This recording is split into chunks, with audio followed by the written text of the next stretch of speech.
जय श्री कृष्ण। राधे राधे।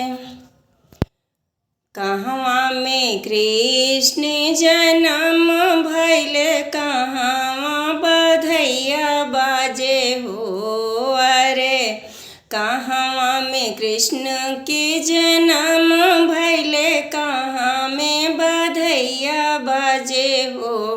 अरे कहवा में देव सब आनंद भैले, महल उठे सोहर हो।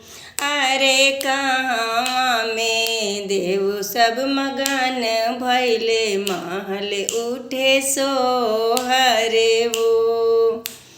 महल उठे सोहर हो। मथुरा में कृष्ण के जन्म भैले, गोकुल में बधैया बाजे हो।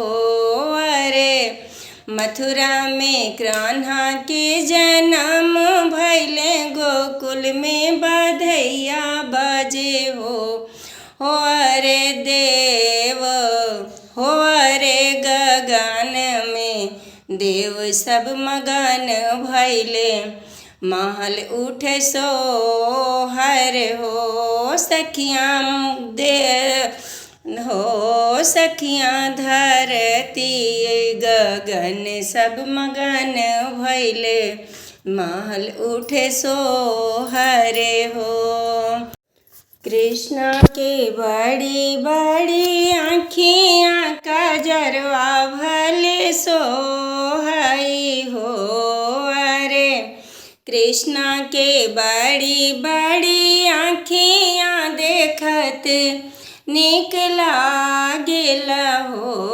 अरे जसोदा मैया लावेली कजरवा, अंगूरिया न डोलेला, अंगूरिया न डोलाई हो। अरे जसोदा मैया लावेली कजरवा, अंगूरिया नाही डोलाई, अंगूरिया नाही डोलेला हो। कृष्ण के कामर कर धनिया, ते पावे पाए जनिया हो।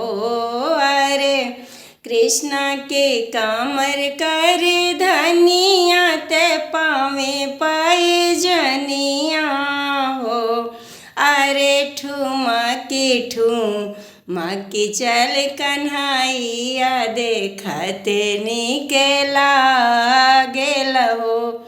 अरे ठुमा की के चल ले कन्हैया, देखते नीक लागे, देखते नीक लागेल हो। नंद जी लुटावे धेनु गैया, महल में बधैया बाजई हो। अरे नंद जी लुटावे धेनु गैया, महल में बधैया बाजई हो। अरे जसुमती लुटावे गहने गोतिनी गावे सोहर हो।